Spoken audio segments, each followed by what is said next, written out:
अब हम आपको आपके काम की खबर बताते हैं। आज से बैंक, निवेश और पेंशन से जुड़े कई नियम बदल गए हैं, इसलिए अगर आपको अब तक इनके बारे में नहीं पता है तो आप जल्दी से इन्हें नोट कर सकते हैं। पहली बात, आज से 3 बैंकों की चेकबुक बेकार हो गई है, क्योंकि इन बैंकों को दूसरे बैंकों के साथ मर्ज यानी विलय कर दिया गया है। इन 3 बैंकों में oriental bank of commerce, Allahabad bank और यूनाइटेड बैंक ऑफ इंडिया है। ओरिएंटल बैंक ऑफ कॉमर्स और यूनाइटेड बैंक ऑफ इंडिया का विलय पंजाब नेशनल बैंक में हुआ है, जबकि इलाहाबाद बैंक का विलय इंडियन बैंक में किया गया है। इसलिए अगर आपका खाता भी इन बैंकों में है तो अब आपको नई चेकबुक बनवानी होगी। दूसरी बात, आज से ऑटो डेबिट के नए नियम लागू हो गए हैं।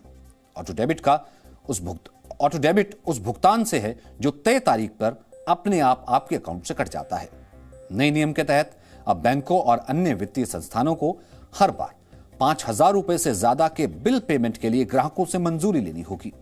इसके लिए आपको मोबाइल फोन पर ओटीपी भेजा जाएगा।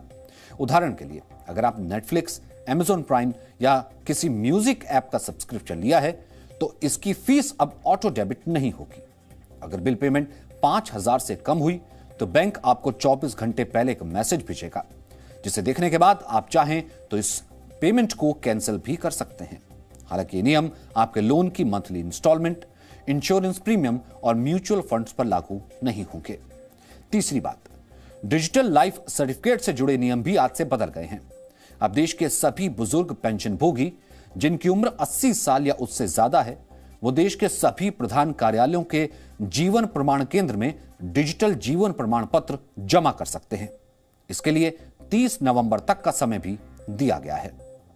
और चौथी बात, डीमैट अकाउंट वाले जिन ग्राहकों ने अपना केवाईसी फॉर्म अपडेट नहीं किया है, उनका अकाउंट भी आज से बेकार हो गया है। Securities and exchange board of India ने इसके लिए पहले 30 जुलाई 2021 तक का समय दिया था, जिसे आगे बढ़ाकर 30 सितंबर तक कर दिया गया था। डीमैट अकाउंट इनवैलिड होने से आप शेयर बाजार में ट्रेडिंग नहीं कर सकते। Presenting B News app available on Google Play and App Store. Download it now.